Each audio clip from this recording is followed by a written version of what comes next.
तो चलिए दोस्तों, आज हम लोग करने वाले हैं Kolhan university Chaibasa understanding India के क्वेश्चन। ठीक है, ऑब्जेक्टिव और सब्जेक्टिव दोनों करेंगे। पहले कुछ हम लोग आपको सिलेबस यहाँ पे दिखा देना चाहते हैं।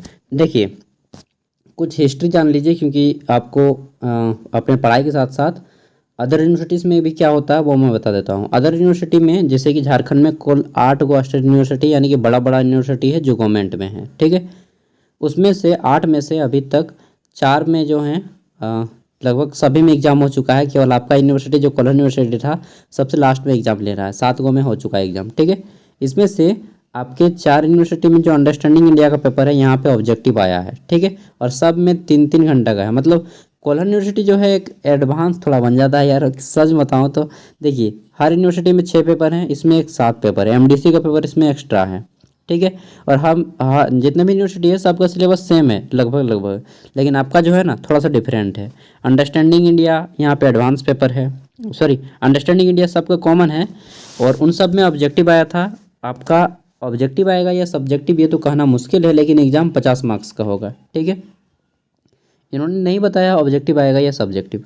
हाँ, ये बताया है कि एग्ज़ाम 50 मार्क्स का होगा, टाइमिंग 2 आवर होगा। अब मैं बता देता हूँ कि एग्ज़ाम अगर आपका 50 मार्क्स का होगा तो सेम टू सेम आपका वही 5 गो रहेगा 1 नंबरिया, और 15 मार्क्स वाले 3 क्वेश्चन रहेंगे। मतलब 5 रहेंगे जिसमें से किसी 3 को बनाना होगा। समझ गए? अगर ऑब्जेक्टिव आएगा तो पूरा का पूरा 50, इसलिए ब्लैक पेन लेके जाइएगा। हो सकता है अंडरस्टैंडिंग इंडिया में ऑब्जेक्टिव आ जाए, नहीं आएगा फिर भी मान के चलिए कि आ जाए तो आपको जो है वहाँ पे ब्लैक पेन की आवश्यकता होगी। ठीक है, तो चलिए हम लोग ऑब्जेक्टिव और सब्जेक्टिव दोनों करेंगे। पहले हम लोग ऑब्जेक्टिव कर लेते हैं। यहाँ पे देखिए, हमारा पहला ये वीडियो लॉन्ग होगा, मैं पहले ही बता देने लेता हूँ, क्योंकि आपको इस वीडियो में बहुत सारी चीज़ें कुछ जानकारी भी मिलेंगी। अंडरस्टैंडिंग इंडिया, ठीक, देखिए यहाँ पे आपको टोटल 5 यूनिट पढ़ने हैं। डायरेक्टली हम हिंदी पे आ जाते हैं यार। इंट्रोड्यूसिंग इंडिया सब हम लोग कर चुके हैं सिलेबस। ठीक है, डायरेक्ट हम लोग क्वेश्चन पे आते हैं। तो हमारा पहला क्वेश्चन आज बनता है यहाँ पे ऑब्जेक्टिव में, भारत की सबसे लंबी नदी, भारत की सबसे लंबी नदी या भारत की राष्ट्रीय नदी, ठीक है, दोनों बोल सकते हैं, कौन है? गंगा। गंगा नदी की लंबाई कितनी है? 2525 किलोमीटर। किसी किसी बुक में 2510 किलोमीटर आपको देखने को मिल सकता है। अगला है, भारत की सबसे ऊंची चोटी कौन सी है? दोस्तों, भारत की सबसे ऊंची चोटी है कंचनजुंगा, जिसको हम लोग केटू के नाम से भी जानते हैं। ठीक है, और यह कहाँ पे है? तो यह आपका जो है सिक्किम में है। ठीक, हिमालय पर्वत का एक शिखर है, और हिमालय पर्वत की सबसे ऊंची चोटी है माउंट एवरेस्ट। ठीक, जो कि आपका कहाँ पे है? नेपाल में। उसको नेपाल में सागर माथा के नाम से जाना जाता है, लेकिन उसको आपको नहीं पढ़ना है। आगे देख लेते हैं। अगला है, भारत का क्षेत्रफल कितना है? तो हम सभी बचपन से पढ़ते आ रहे हैं, भारत का क्षेत्रफल 32,87,263 वर्ग किलोमीटर क्षेत्र में फैला है हमारा भारत। ठीक है, अगला है, भारत छोड़ो आंदोलन कब शुरू हुआ? दोस्तों, 9 अगस्त 1942 ईस्वी में भारत छोड़ो आंदोलन शुरू हुआ था। ठीक है, इसी में महात्मा गांधी ने करो या मरो का नारा भी दिया था, और इसी को अगस्त क्रांति के नाम से भी जाना जाता है। अगर आपके सामने कॉपी पेन होगा तो यार प्लीज़ लिखने की कृपा करें। ठीक है, मतलब अगर आप घर में हैं तो लिखिए, और बाहर में हैं तब तो वीडियो को सेव कर लीजिएगा। अगला है, हिंद स्वराज पुस्तक को किसने लिखी? दोस्तों, हिंद स्वराज को पुस्तक महात्मा गांधी ने लिखी है, हमारे राष्ट्रीय पिता। ठीक है, 1909 में। और एक महात्मा गांधी ने बुक लिखी है, माई एक्सपेरिमेंट विद ट्रूथ। ठीक है, सत्य के साथ मेरा प्रयोग, और इन्होंने भी महात्मा गांधी ने ही लिखी है। इनकी मूल भाषा थी इसमें आपका गुजराती। ठीक है, इसको भी याद कर सकते हैं। अगला है, यहाँ पे भारत का क्षेत्रफल की दृष्टि से कौन सा स्थान है विश्व में? तो 7वां। अगर बात करें जनसंख्या में, तो जनसंख्या में हमारा सबसे आगे रहता है। इस सब मामले में आगे रहता है भारत ना। भले कपड़ा जो यहाँ पे फुल ऊपर से नीचे तक पहनते हैं, लेकिन जनसंख्या बढ़ाएंगे भाई। चलिए, जो भी है, लेकिन वो रूल अपनाना है। ठीक है, तो हम दो हमारे दो। आगे चलते हैं। यार क्या खारिश कर रहा है। चलिए नेक्स्ट क्वेश्चन देखते हैं। तो हमारा है, भारत की राजभाषा क्या है? दोस्तों, हमारी भारत की राजभाषा क्या है? हिंदी। ठीक है, और यह हमारी राष्ट्रभाषा नहीं है, इसको भी याद रखिएगा। हिंदी देवनागरी लिपि में लिखा जाता है, और संस्कृत भी देवनागरी लिपि में लिखी जाती है। अगला है, भारत को जम्मू द्वीप के नाम से क्यों जाना जाता है? देखिए, जम्मू द्वीप मतलब, जम्मू मतलब होता है जामुन। ठीक है, और ऐसा माना जाता है कि भारत में जो है बहुत ज़्यादा मात्रा में जामुन के पेड़ थे, और इसको जम्बूद्वीप इसी कारण बोला जाता है। आगे देख लेते हैं। तो हमारा नेक्स्ट क्वेश्चन यहाँ पे बनता है, भारत की सबसे प्राचीन सभ्यता कौन सी थी। दोस्तों भारत की सबसे प्राचीन सभ्यता थी सिंधु घाटी की सभ्यता। ठीक है, सिंधु घाटी सभ्यता की खोज किसने की थी। तो सिंधु घाटी सभ्यता की खोज राय बहादुर दयाराम साहनी ने की थी। यार मुझे कोई बात नहीं, मौसम चेंज हो रहा है तो अभी सर्दी वगैरह हो गया है, आपको भी हो सकता है, मतलब हुआ नहीं यार, नहीं होगा ऐसा काहे सोच रहे हैं। तो चलिए यहाँ पे सिंधु घाटी सभ्यता, ठीक है, इसको भारत की सबसे प्राचीन सभ्यता कही जाती है। दोस्तों इसकी खोज राय बहादुर दयाराम साहनी ने की थी। कब की थी? 1921 ईस्वी में, जब भारत में रेल लाइन बिछाया जा रहा था। ठीक है, हड़प्पा इसका प्रथम स्थान था, इसलिए इसको जो है हड़प्पा सभ्यता भी कहा जाता है। जब खुदाई में पता चला तो खुदाई का जो स्थान था हड़प्पा, ठीक है, प्रथम स्थान मिला था। और यहाँ पे देखिए कुछ चीज़ें, जैसे कि सिंधु घाटी सभ्यता की राजधानी कहाँ थी। तो सिंधु घाटी सभ्यता की राजधानी थी मोहनजोदाड़ो, जिसपे एक फिल्म भी बनी है ऋतिक रोशन की, मोहनजोदाड़ो से तू है मेरा पूरा संसार सारा, कैसा कैसा है गाना मुझे थोड़ा सा याद है, तेरे ही लिए, ठीक है, वैसा ही गाना है, अच्छा है। अगला है हड़प्पा सभ्यता किस युग की सभ्यता है। तो हड़प्पा सभ्यता कांस्य युग की सभ्यता है, ये भी क्वेश्चन आ सकता है। हड़प्पा सभ्यता में महान स्नानागार, मतलब आज के ज़माने में हम लोग बोले तो तालाब, ठीक है, कहाँ पे मिला था। तो मोहनजोदाड़ो में मिला था। आगे देख लेते हैं। यहाँ पे क्वेश्चन आता है सबसे प्राचीन रॉक कट वास्तुकला कहाँ पाई गई। तो दोस्तों सबसे प्राचीन रॉक कट वास्तुकला जो है बारबाड़ की गुफा, ठीक है, जो कि बिहार में स्थित है, वहीं पे पाई गई है। और इसको सम्राट अशोक के द्वारा बनाया गया था, मौर्य वंश के। अगर वंश पूछा जाए तो मौर्य वंश, गुफा पूछा जाए तो बारबाड़ कहाँ पे स्थित है, बिहार में स्थित है। ठीक है, आगे देख लेते हैं। मंदिर स्थापत्य कला की कितनी शैलियाँ होती हैं। तो दोस्तों मंदिर जो बनते हैं ना वो 3 शैलियों से बनते हैं। नागर शैली, ठीक है, ये उत्तर भारत में बनाया जाता है, यानी कि हम लोग के नॉर्थ इंडिया में। ठीक है, बैसर शैली, द्रविड़ शैली, जिसमें दक्षिण भारत के जो मंदिर होते हैं आप लोग मूवी में देखते हैं कि एकदम शंकु आकार का मंदिर बन जाता है, ठीक है, वो द्रविड़ शैली है। और बैसर शैली, जो नागर शैली और द्रविड़ शैली दोनों का मिश्रण होता है, उसी को बोलते हैं बैसर शैली। ठीक है, आगे देख लेते हैं। तो यहाँ पे हमारा आता है प्राचीन मुगल वास्तुकला क्या है। तो दोस्तों ताजमहल है सबसे प्राचीन मुगल वास्तुकला, और इसको किसने बनाया था, शाहजहां ने, मुमताज महल की याद में। ठीक है, फिर है लाल किला किसने बनाया। तो दिल्ली का लाल किला दोस्तों इसी ने बनाया था, शाहजहां ने। यार ग्रेट काम किया था 2 आदमी मतलब एक ही आदमी ने 2 को ग्रेट काम किया है। अगला है अजंता की गुफाएं कहाँ स्थित है। सोचो ये ताजमहल बना देते हैं और आदमी को 2 रूम घर बनाने में हालत छूट जाता है, क्योंकि ये लोग मेहनती थे और राजघराने से थे।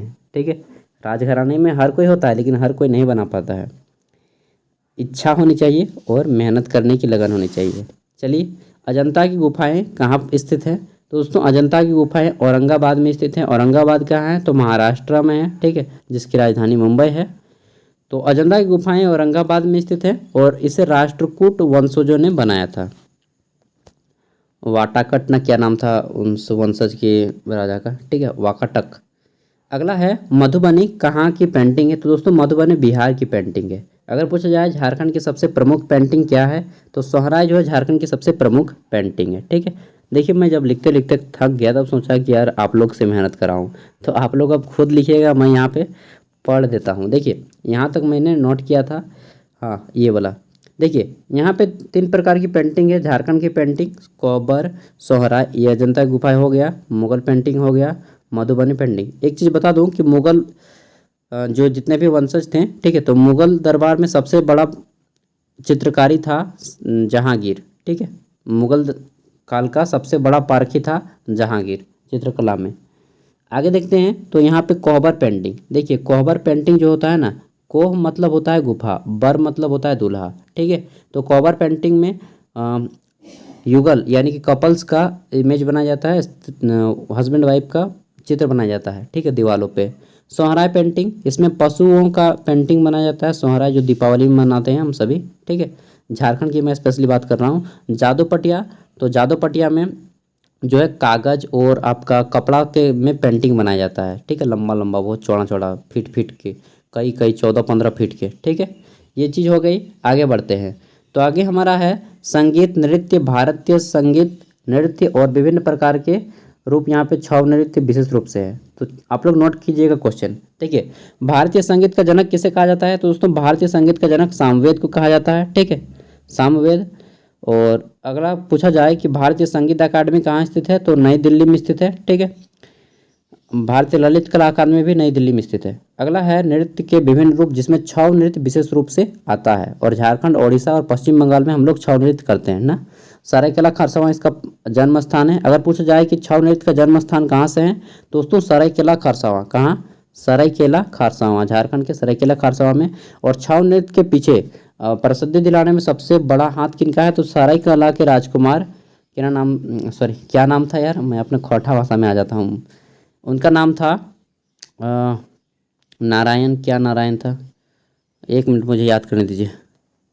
चलिए याद आ गया, सुधींद्र नारायण सिंह। ठीक है, सुधींद्र नारायण सिंह जो है सरायकेला खरसावां के राजकुमार थे। और उन्होंने विश्व स्तर पे दोस्तों इसको प्रसिद्धि दिलाई थी, छौ नृत्य को। ठीक है, इसी कारण 2010 में वर्ल्ड हेरिटेज साइट, 2010 में यूनेस्को द्वारा वर्ल्ड हेरिटेज साइट में इसको रखा गया। ठीक है, झारखंड से यही एक चीज़ लिया गया है और एक दो चीज़ लिया गया है, लेकिन इसमें सबसे फेमस है। आगे देख लेते हैं। तो देखिए यहाँ पे हमारा आता है प्रौद्योगिकी। अभी मैं ऑब्जेक्टिव क्वेश्चन अलग से करवाऊंगा यहाँ पे, अभी मैं ऑब्जेक्टिव करा रहा हूँ, सब्जेक्टिव करवाऊंगा अलग से।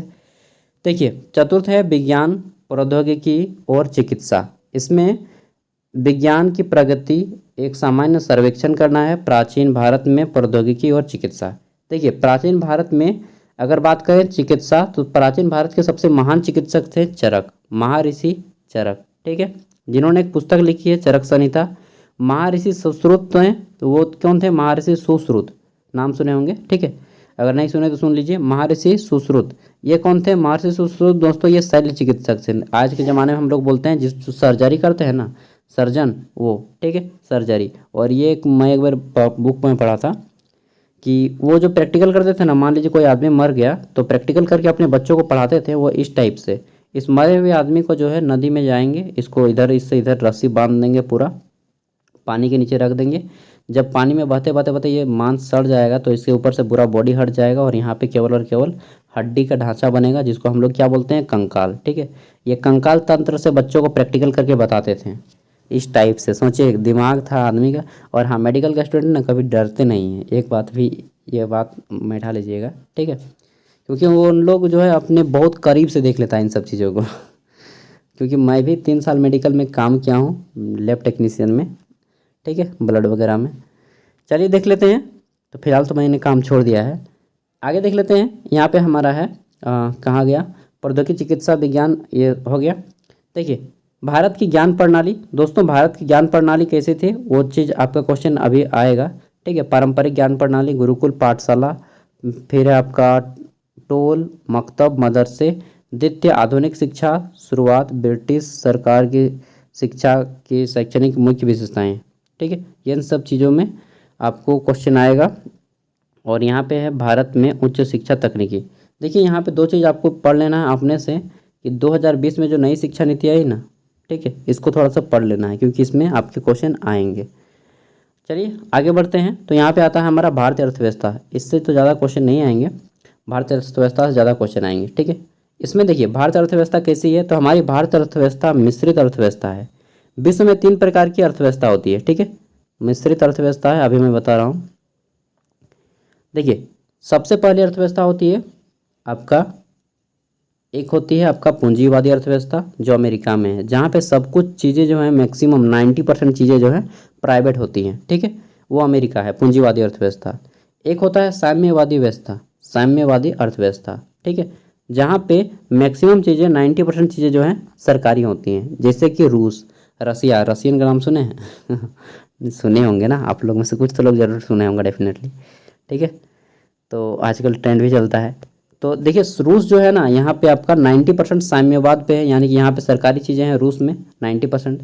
उसके बाद बात कर लेते हैं कहाँ पे? तो अमेरिका में 90% चीज़ें पूंजीवाद है, यानी कि यह प्राइवेट है।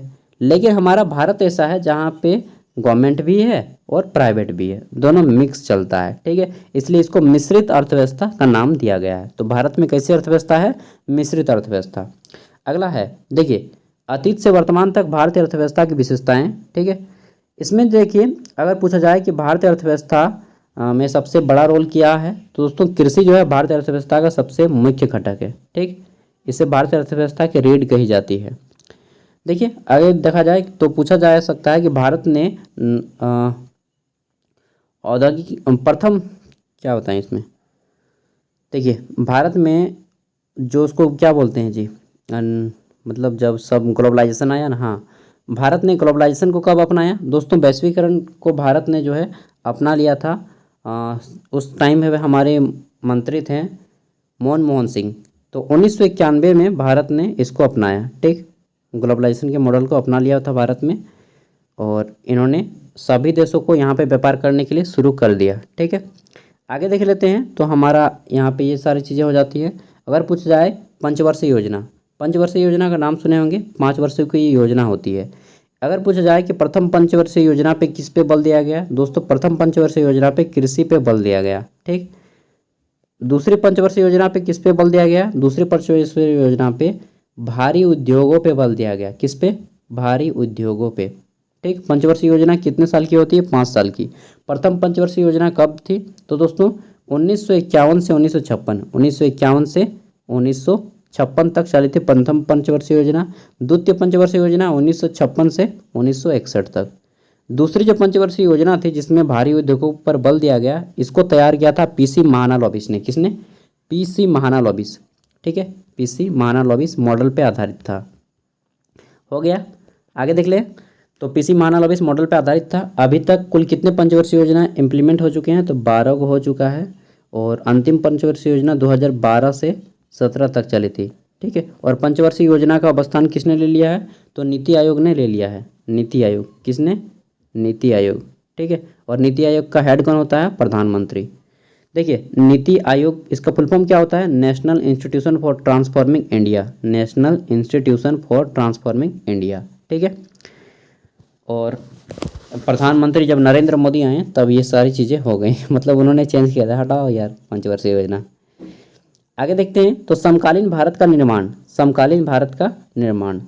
अब देखते हैं, तो यहाँ पे आता है हमारा स्वतंत्रता संग्राम 1885 से लेकर के 1947। यहाँ पे गलत लिखा है 1857 जनरली जोड़ लीजिए ना। ठीक है, क्योंकि ऐसा भी क्वेश्चन आ सकता है। 1857 की क्रांति कब हुई, तो यहाँ गलत नहीं लिखा है, मतलब थोड़ा सा बैक से पढ़िए। 1857 की क्रांति सैनिक विद्रोह जिसमें मंगल पांडे शहीद हुए थे। ठीक है, मेरठ से शुरू हुई थी क्रांति। अब आ जाते हैं 1885 में डायरेक्टली। तो दोस्तों 1885 में कांग्रेस का गठन होता है। कांग्रेस जो नाम सुन रहे हैं ना, ठीक है, कांग्रेस पार्टी, इसका गठन कब हुआ, 1885 ईस्वी में हुआ था। कांग्रेस का गठन कब हुआ, 1885 में।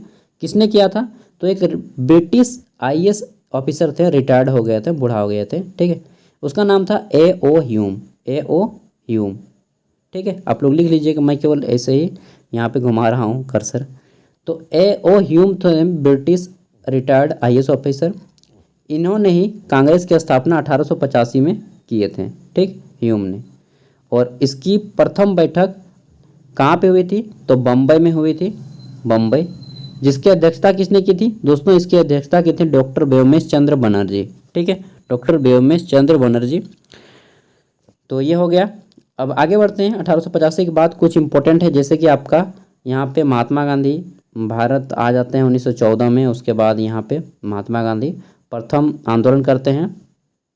ठीक है, 1917 में क्या बोलते हैं उसको, खेड़ा सत्याग्रह।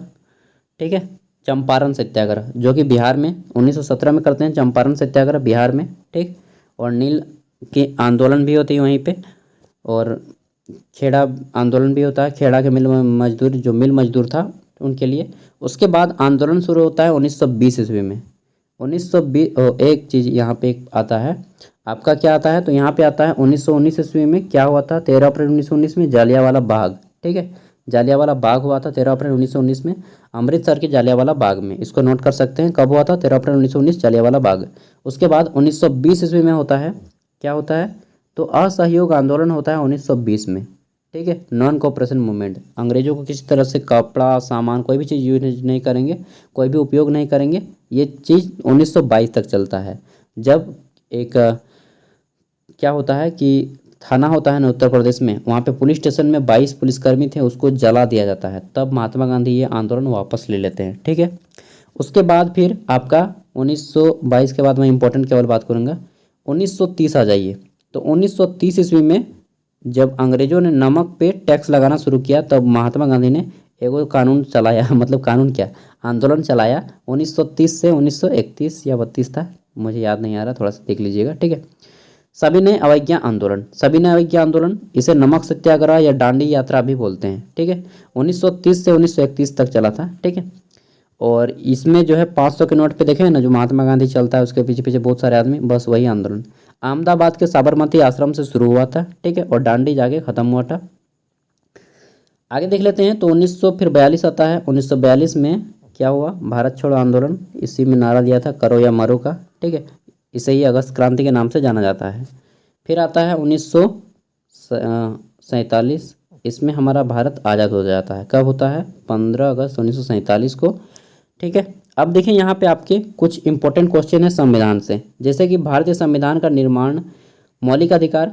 भारतीय संविधान का निर्माणकर्ता किसे कहा जाता है या भारतीय संविधान का पिता, तो डॉक्टर भीमराव अंबेडकर को भारतीय संविधान का पिता या निर्माता कहा जाता है, ठीक है। हमारे भारतीय संविधान में मौलिक अधिकार कितने हैं दोस्तों, मौलिक अधिकार, ठीक है, ये वाला है, मैं तो बंद कर देता हूँ, एकदम दिखता भी नहीं है, ठीक है। तो मौलिक अधिकार की संख्या दोस्तों 6 है, कितनी है, 6, ठीक। और हो सकता है पूछ ले कि मौलिक अधिकार कितने हैं, इनका वर्णन करें, चाहे लिखें, ठीक है। स्वतंत्रता का अधिकार, संपत्ति का अधिकार को हटा दिया गया है, पहले 7 थे। अगर पूछा लिया जाए कि किस मौलिक अधिकार को हटा दिया गया है, तो संपत्ति के अधिकार को हटा दिया गया है, ठीक है। अभी 6 बचे हैं। अगर पूछा जाए मौलिक कर्तव्य कितने हैं, तो मौलिक कर्तव्य हमारे 11 हैं, ठीक है। कितने हैं, 11। ये क्वेश्चन भी आ सकता है कि मौलिक अधिकार जो 6 हैं ये किस देश से लिए गए हैं, दोस्तों यह अमेरिका से लिए गए हैं, ठीक है। कहाँ से, अमेरिका से। अगर पूछा जाए कि जो हमारे मौलिक कर्तव्य हैं 11, ये किस देश से लिए गए हैं, तो ये रसिया से लिए गए हैं, ठीक है। रसिया से हम लोग बुलाते हैं, किसको किसको बुलाते हैं, समझ गए, ठीक है। तो रसिया से बुलाते हैं ना। आगे देख लेते हैं। तो यहाँ पे हमारा हो गया मौलिक कर्तव्य। भारत की विदेश नीति, भारत की विदेश नीति का मुख्य तत्व क्या है, और पंचशील समझौता। देखिए दोस्तों, गुट निरपेक्ष आंदोलन, एक आंदोलन चला था गुट निरपेक्ष आंदोलन, ठीक है। गुट निरपेक्ष का मतलब होता है कि आपका एक नया गुट है, ना तो हम किसी के साथ लड़ाई झगड़ा करेंगे, अपना एक नया गुट में रहेंगे। जब दुनिया 2 गुटों में बट गई थी, ठीक है, 1945 के बाद जो है दुनिया 2 गुटों में बट गई थी। एक था रूस के पक्ष में, जिसको सोवियत संघ कहा जाता था, एक था अमेरिका के पक्ष में। और भारत किस गुट में था, भारत किसी गुट में नहीं था, ना हम अमेरिका के साथ रहेंगे ना हम रूस के साथ रहेंगे, हम अपना गुट में रहेंगे। गुट निरपेक्ष आंदोलन, जिसमें कुछ देश शामिल थे, 28 या 29 देश थे। ये बोलते थे कि हम किसी के साथ नहीं रहेंगे, मतलब इन लोगों के बीच में आपस में झगड़ा चलता था, और इन लोगों के झगड़े में हम क्यों जाए भाई, अपना बर्बादी करने, ठीक है। तो भारत इस सब में दूरे रहता है, यानी आप लोग समझ गए होंगे। पंचशील समझौता, पंचशील समझौता दोस्तों कब हुआ था, 1960 ईस्वी में हुआ था, ठीक है। भारत और चीन के बीच में 5 मुद्दों पर, कितने मुद्दों पे, 5 टॉपिक पे हुआ था, ठीक है। और इसी पंचशील समझौता में जो है हमारे प्रधानमंत्री जवाहरलाल नेहरू और चीन के कौन थे मालूम नहीं, इनमें बोला गया कि हम आपके देश पे नहीं दखल अंदाजी करेंगे, ना आप हमारे देश पे दखल अंदाजी करेंगे, ठीक है।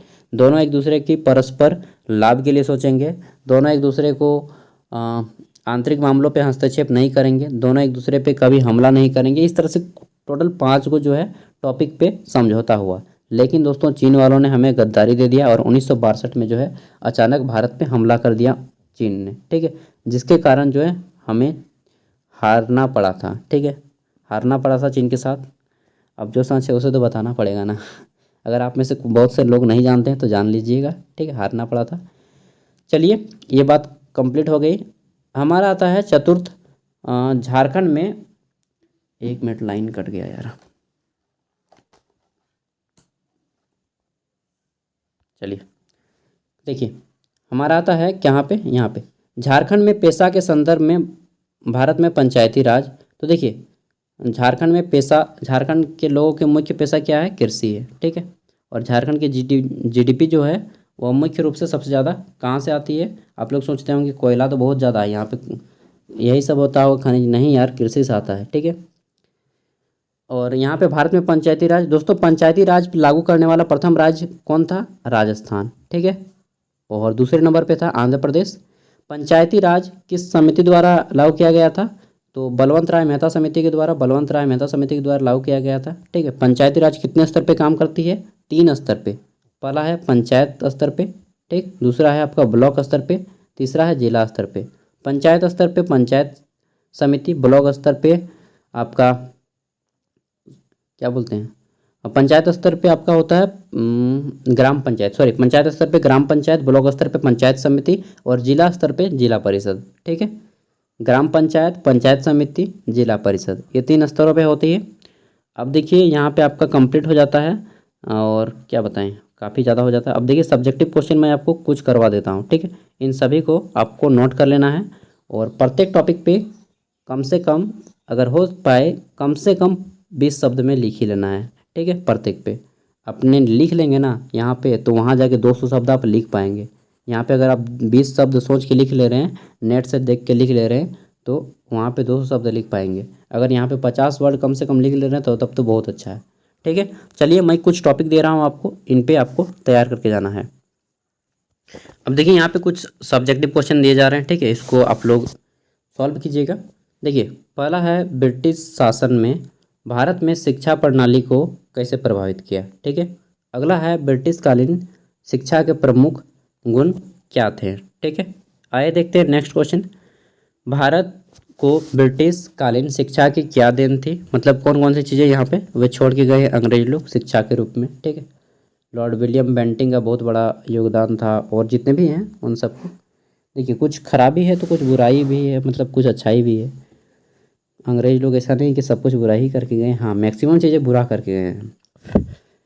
गुरुकुल शिक्षा प्रणाली से आप क्या समझते हैं? दोस्तों गुरुकुल शिक्षा प्रणाली क्या था? पहले कंठस्थ करवाया जाता था पेड़ के नीचे बैठ के, ठीक है। भारत में ज्ञान प्रणाली के क्या स्रोत हैं, स्रोत क्या क्या हैं उसको बताना है। फिर है गुरुकुल पद्धति से आप क्या समझते हैं, इसका मतलब बताइए। आगे देख लेते हैं। अगला है भारतीय अर्थव्यवस्था क्या है, ठीक है, कैसी है, ये भी हो सकता है। भारतीय अर्थव्यवस्था की कितनी विशेषताएं हैं, ठीक है। अगला है भारतीय अर्थव्यवस्था की प्रमुख समस्याएं कौन कौन सी है, व्याख्या करें। नेक्स्ट देख लेते हैं। तो हमारा है 1857 से 1947 तक भारत के स्वतंत्रता आंदोलन की ऐतिहासिक घटनाएं क्या हैं। नेक्स्ट है स्वतंत्रता आंदोलन के दौरान कैसे हुई, स्वतंत्रता आंदोलन की शुरुआत कैसे हुई, ठीक है।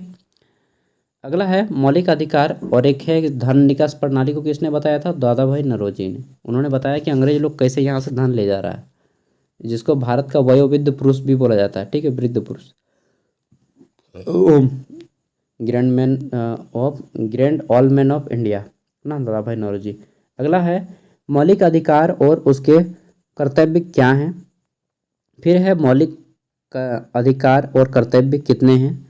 संविधान के 11 मौलिक कर्तव्य कौन कौन से हैं बताने हैं। और यहाँ पे और एक क्वेश्चन नोट कर लीजिएगा कि संविधान के 6 मौलिक अधिकार कौन कौन से हैं, ठीक है, इसको भी पूछा जा सकता है। आगे देख लेते हैं। तो है विदेश नीति के मूल तत्व कौन से हैं। नेक्स्ट है भारत की विदेश नीति के 4 प्रमुख सिद्धांत कौन से हैं, समझाइए। नेक्स्ट है गुटनिरपेक्ष से आप क्या समझते हैं, ठीक है। भारत विदेश नीति के संदर्भ में इसका परीक्षण कीजिए। भारत की विदेश नीति कूटनीति क्या है। और यहाँ पे और एक क्वेश्चन नोट कर लीजिएगा, पंचशील समझौता क्या है, ठीक, पंचशील समझौता क्या है, इसको भी थोड़ा सा नोट कर लीजिएगा। और यह किन 2 देशों के बीच में हुई थी।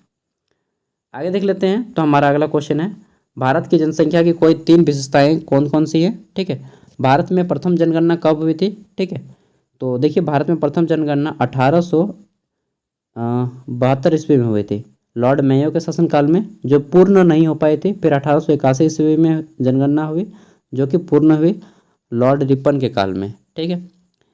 आगे देख लेते हैं। तो हमारा आता है यहाँ पे कि भारत के प्रमुख भू आकृति कौन सी है, भारत को कितनी भू आकृतियों में बांटा गया है, भारत के प्रमुख भौतिक स्वरूप को बताइए, चाहे भौतिक स्वरूप कौन कौन से हैं, ठीक है। इसमें पर्वत, पठार, नदी सबको पढ़ लेना है। फिर है भारत की वास्तुकला क्या है, सिंधु की वास्तुकला का उल्लेख कीजिए। हड़प्पा सभ्यता के संदर्भ में रॉक कट वास्तुकला के प्रमाण कहाँ मिले हैं। सिंधु घाटी सभ्यता की नगर योजना क्या है, ठीक है।